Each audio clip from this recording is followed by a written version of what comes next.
बोले भारत माता की जय, परम पूज्य गुरुदेव की जय, परम पूज्य माता की जय। भारत वर्ष हमारा प्यारा, अखिल विश्व से न्यारा। भारत वर्ष हमारा प्यारा, अखिल विश्व से न्यारा। सब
साधना में चर्चा का विषय है मर्यादा पुरुषोत्तम श्री राम।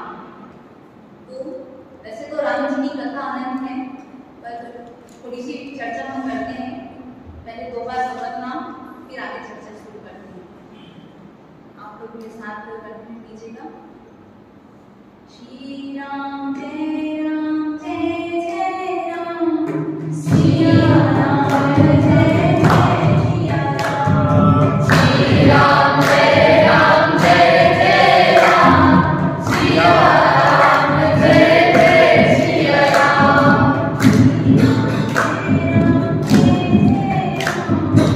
सिया राम जय जय सिया राम, श्री राम जय राम जय जय राम, सिया राम जय जय सिया राम,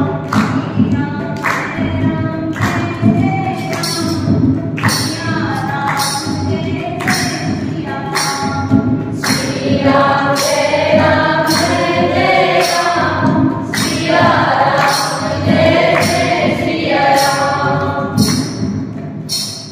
झांसी महाराज की रामचंद्र महाराज की जय। सिया राम मैं सब जग जानी, करूं प्रणाम जोड़े जुग पानी। इसी के साथ हम आज की चर्चा शुरू करते हैं मर्यादा पुरुषोत्तम की। मर्यादा पुरुषोत्तम इसका अर्थ होता है मर्यादा, और पुरुषों में जो उत्तम है उन्हें ही मर्यादा पुरुषोत्तम कहा गया है, अर्थात श्री राम जी। इन्होंने ही आदर्श मर्यादा का आदर्श रूप में अपने आप को प्रस्तुत किया और जीवन जीने की राह दिखाई कि आदर्श रूप में व्यक्ति कैसे जीवन जी सकता है, हर एक स्थिति में, हर परिस्थिति में। मर्यादा का पालन एकमात्र राम जी ने ही किया है।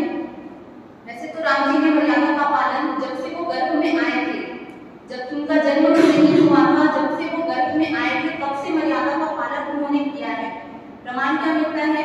स्वामी जी ने लिखा है, जानिन ते हरि गर्भ ही आए, सकल लोक सुख संपत्ति छाए।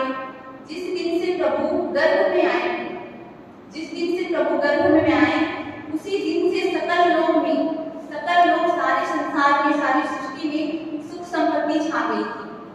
जिस दिन गर्भ में प्रभु, उस दिन अवतरित नहीं हुए हैं, प्रभु केवल गर्भ में आए हैं, उस दिन से ही सकल लोक सुख संपत्ति छाए। सकल ब्रह्मांड में, सारे लोक में सुख और संपत्ति छा गई है। कहीं भी कुछ चीज की कमी नहीं रही। सारे लोक में सुखियां ही सुखियां हैं, सारी जगह पे खुशी ही खुशी है। और मर्यादा क्या होती है? मर्यादा वही होती है जो धर्म का पालन करे, धर्म की रक्षा करे। राम जी ने अपने पूरे जीवन काल में धर्म का पालन किया है, धर्म की रक्षा की है। इसके प्रमाण तो बहुत सारे दिए हैं तुलसीदास जी ने। एक आदर्श पुत्र, आदर्श पिता, आदर्श स्वामी, आदर्श सखा, आदर्श राजा और आदर्श प्रजापालक के रूप में राम जी ने मर्यादा को स्थापित किया है। और जैसे कि धर्म का पालन आता है, जिस दिन राम जी ने बाली का वध किया, राम जी ने बाली का वध किया तो बाली ने कहा, धर्म हेतु अवतरत गोसाई, मारहु मोहि व्याध की नाई। मैं तेरी सुग्रीव प्यारा, अवगुण गमन गुनाथ मोहि मारा। धर्म हेतु आपका अवतरण हुआ है प्रभु, फिर आपने मुझे व्याध की भांति छू कर क्यों मारा? आपने तो अधर्म कर दिया। बाली ने कहा कि धर्म हेतु आपका अवतरण हुआ है, फिर आपने मुझे छूकर क्यों मारा? क्या सुग्रीव की मित्रता इतनी प्यारी है कि आपने मेरी भक्ति को नहीं देखा? क्या मित्रता इतनी प्यारी है कि आपने नहीं देखा कि बाली की गलती क्या है? धर्म हेतु अवतरे गोसाई, मारहु मोहि व्याध की भांति। मैं पहले सुग्रीव प्यारा, अवगुण गमन नाथ मोहि मारा। क्या अवगुण थे मेरे जिसके कारण नाथ आपने मुझे इस तरह से मारा है? तो स्वामी जी क्या कहते हैं, राम जी क्या कहते हैं? जब जब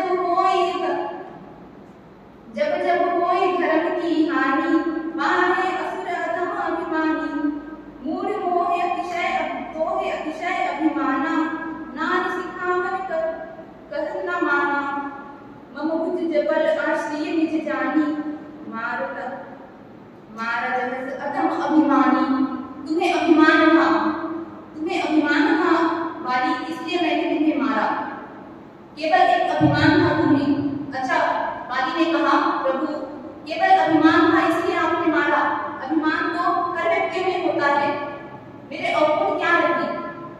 तो राम जी ने आगे व्याख्या की, अनुज वधू भगनी सुत नारी, सुनु सखी कन्या सम ए चारी, इन्हीं दृष्टि विलोके जोई, ताहि बाढ़ कछु पाप न होई।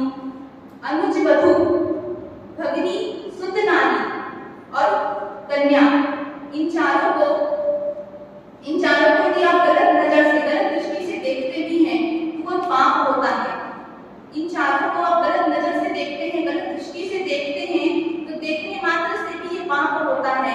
और इस पाप के कारण यदि हम किसी को मार रहे हैं तो वो पाप नहीं कहलाता, वो अधर्म नहीं कहलाता। प्रमाण के गोस्वामी जी ने कहा, अभी राम जी कह रहे हैं, अनुज वधू भगनी सुत नारी, सुनु सखी कन्या सम ए चारी।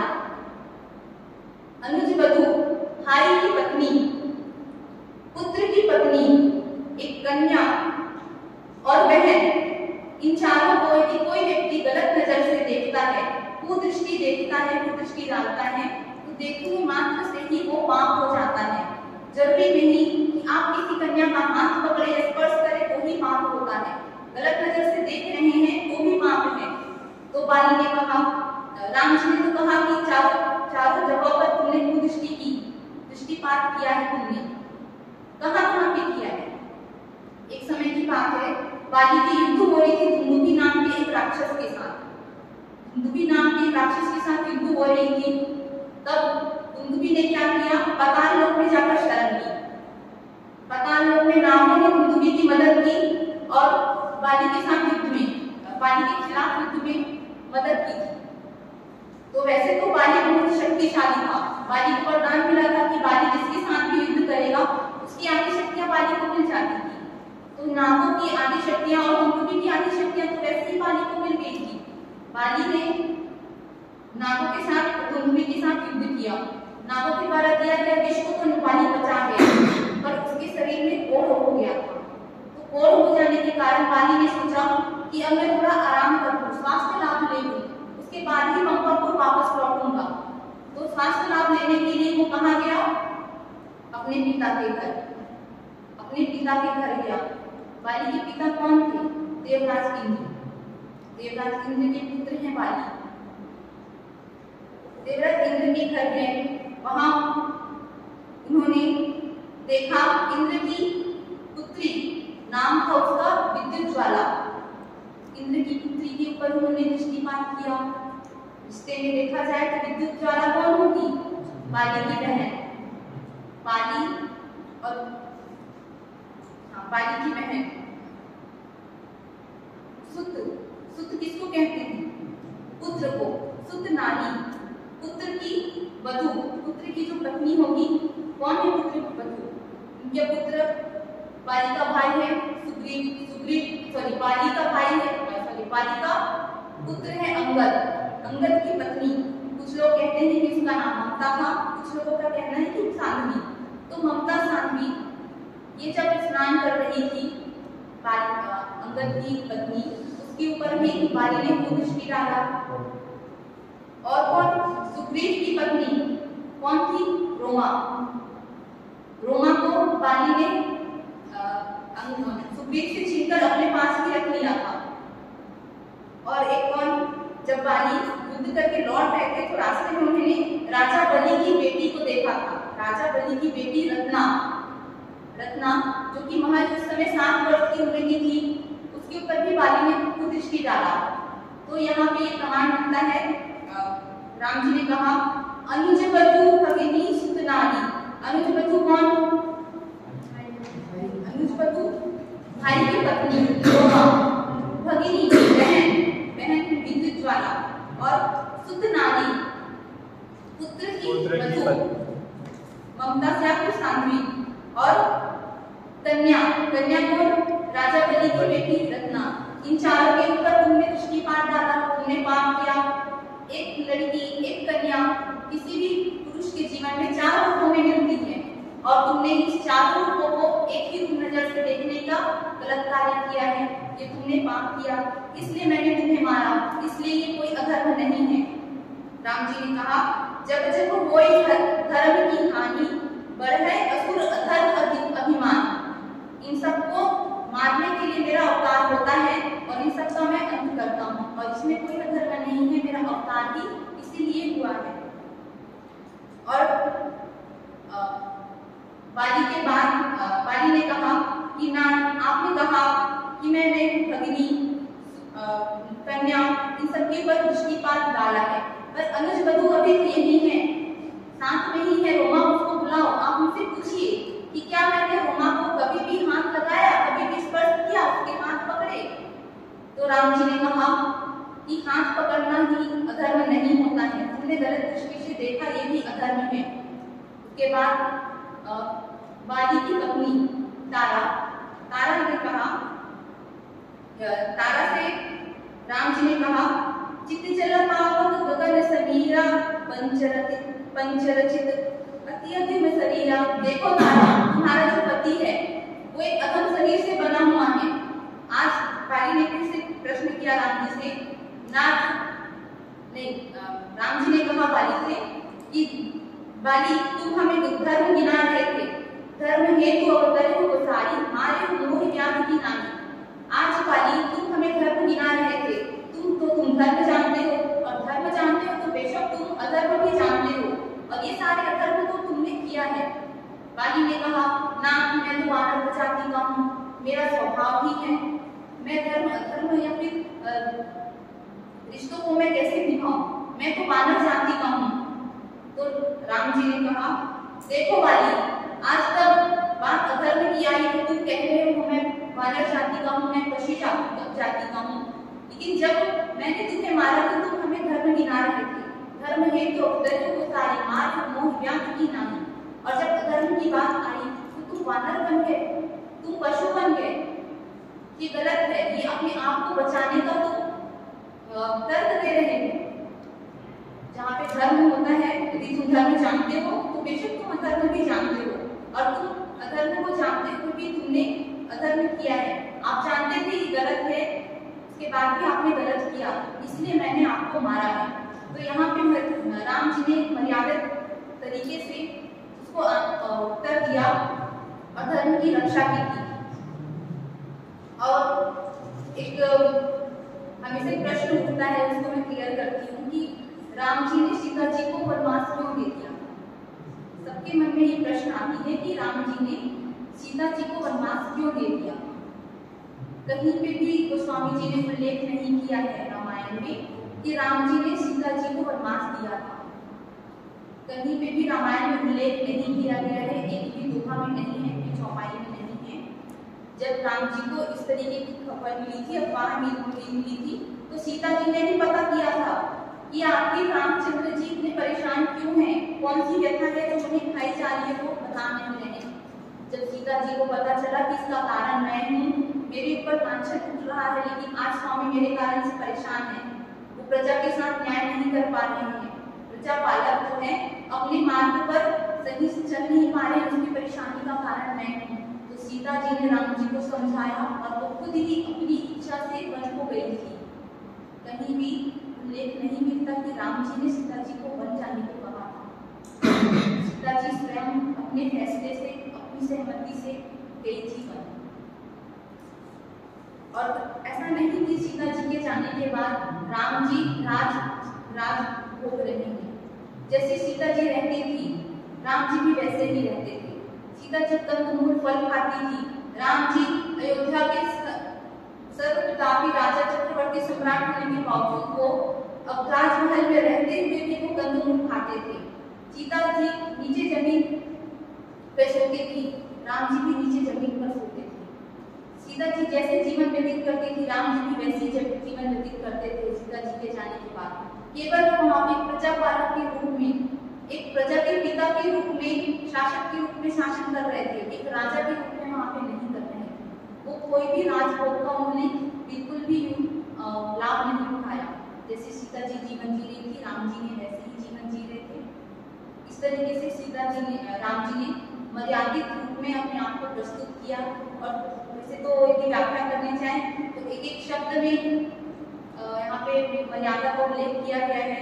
जिसकी वाल्मीकि रामायण में देखा जाए तो बाली वध में ही सब चीजों को, बाली के हर एक पापों को स्पष्ट रूप से उल्लेख किया गया है। पर यहाँ तो तुलसीदास जी ने मर्यादित रूप से सारी चीजों को लिखा है। मर्यादित रूप से तुलसीदास जी ने बताया है, अनुजवधू भगनी सुत नारी, सुनु सटकन्या सम चारी, इन्हें कुदृष्टि बिलो कई जोड़ी, तान बधे कछु पाप न होनी।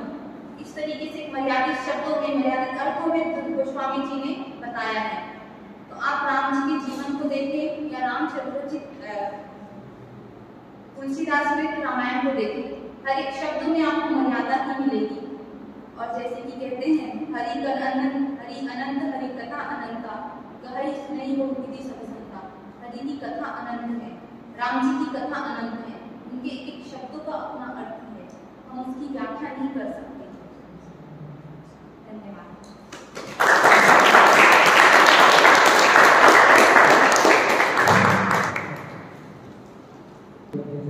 मर्यादा पुरुषोत्तम से किस कारण से तो मर्यादित कहा जाता था, पुरुषोत्तम कहा जाता था? कभी भी इन्होंने अपनी मर्यादा का उल्लंघन नहीं किया। जहां जरूरत रहती थी एक पुत्र की भूमिका निभाने के लिए तो एक आदर्श पुत्र बन जाते थे, जहां एक आदर्श राजा की भूमिका निभाने की बात आती थी तो आदर्श राजा बन जाते थे, जहां एक पिता की भूमिका निभाने की बात आती है तो पिता की भूमिका निभाए आदर्श रूप में, और जहां एक पति के रूप में भूमिका आती है तो आदर्श पति के रूप में उन्होंने अपनी भूमिका निभाई। जैसा उन्होंने बोला पहले कि गर्भ से ही वो मर्यादित थे, ठीक है। तो जो कुछ भी उन्होंने बताया आप लोग को कुछ नोट भी किए होंगे आप लोग। श्रृंगार और संस्कार, जब हम श्रृंगार में ज्यादा लिप्त हो जाते हैं तो संस्कार भूल जाते हैं, ठीक है। और जिसके पास संस्कार रूपी श्रृंगार है उसको फिर किसी प्रकार की श्रृंगार करने की आवश्यकता नहीं,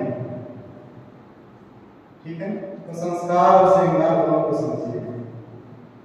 और बहुत से ऐसे ग्रंथों में आपको वर्णन मिलेगा कि स्त्रियों के संबंध में ये कहा जाता है कि उन्हें तब तक श्रृंगार नहीं करना चाहिए जब तक कि आप उस अवस्था में न चले जाए, ठीक है।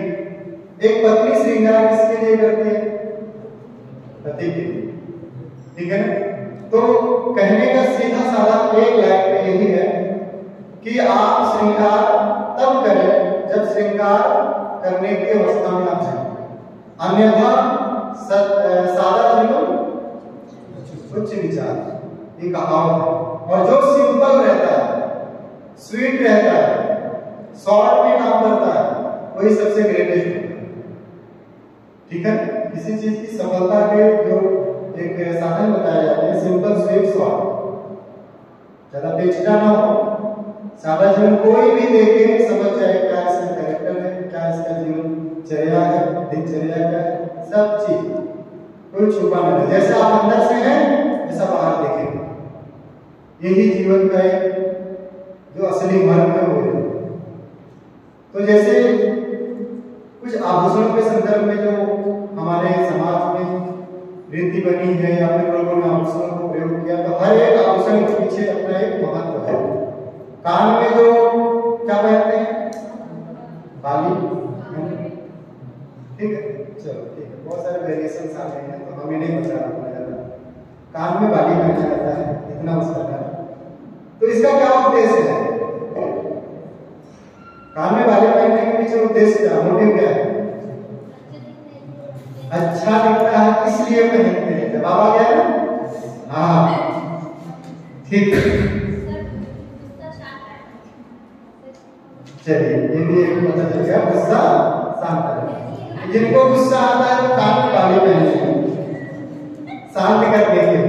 कहने का मतलब इनका ये, कान में बाली पहनने का मतलब ये है, जब कभी कान की चिकित्सा में बताऊंगा तो आपको और डिटेल बताऊंगा। फिलहाल अभी सामाजिक दृष्टिकोण से ये जानिए कि आपको हमेशा ये याद दिलाता है कि कान से सिर्फ सत्य चीज अंदर प्रवेश करनी चाहिए, ठीक है ना। सिंपल सा पढ़ना है, सत्य चीज ही अंदर प्रवेश करनी चाहिए, अन्यथा गलत चीज नहीं। नाक में जो पहनते हैं उसको क्या बोलते हैं?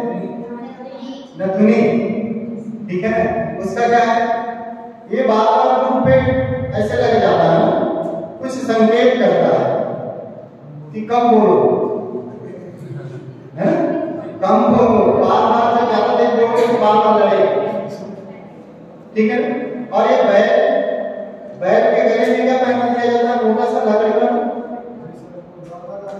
हाँ, जिससे वो कंट्रोल में रहे, ज्यादा तेज दौड़ेगा तो पैर उसमें लगेगा और उसको दर्द, इसलिए वो आराम से चलेगा, ठीक है ना। इसी प्रकार से सारे आभूषणों का एक महत्व है, अगर उस महत्व को अपने जीवन में धारण करें तो आपका जीवन निखार हो जाएगा, तब तो उस चीजों का सार्थकता है। चंदन बड़ा सा लगा लेते हैं, चंदन बड़ा लगा लंबा सा, दूर से देखने पे चंदन लगाया हुआ लड़का आ रहा है, अरे हाँ आध्यात्मिक है, मम्मी पापा ने अच्छा संस्कार दिया, जैसे शुरू हुए तो कहने का मतलब आपका जो वहां आवरण दिख रहा है उससे तो पहचान दूर से मूल्यांकन की जा सकती है, जब तक आप बोलेंगे नहीं, ठीक, जब तक आप बोलेंगे नहीं तब तक तो आपके प्रति अच्छा माहौल बना होगा, लेकिन जैसे आपकी वाणी शुरू हो जाती है तभी आपकी एक्चुअल जो आपकी वास्तविकता है वह सामने आ जाती है। तो इसीलिए मैंने कहा जैसे अंदर से वैसे ही बाहर चंदन लगाया अच्छा दिख रहा है तो अंदर भी आप शांत स्वभाव के होने चाहिए, ठीक है। भड़काऊ गुस्से में आ गए, गाली देना शुरू कर दिए, आप सब बोलना शुरू कर दिए, चंदन लगाए, बड़ा सा लंबा चोटी लग गया, ठीक। तो ये चीजें हैं, तो जहां उसकी उपयोगिता है वहां उसको उपयोग करें। इसका मतलब है कि चंदन लगाने वाला व्यक्ति गुस्सा नहीं करता है, जिसके पास छोटी है उसको गुस्सा नहीं आता, गलत है जो वहां गुस्सा करिए, उसको सही करिए, समाधान करिए, अनायास है वो गुस्सा करें, ठीक है। चलिए आइए आगे के लिए तैयार हो जाइए।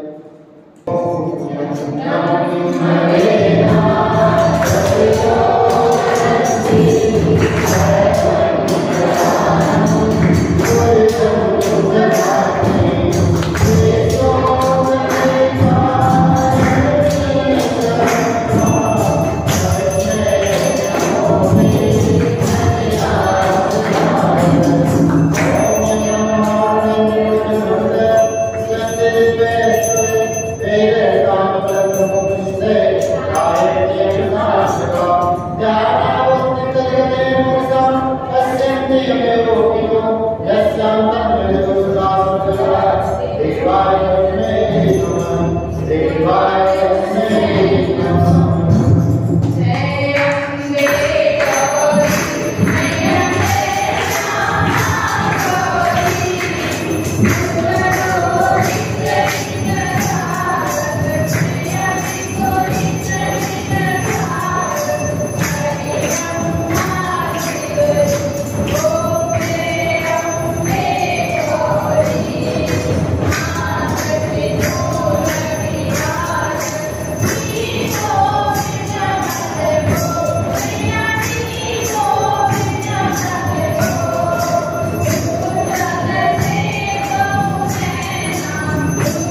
तेरी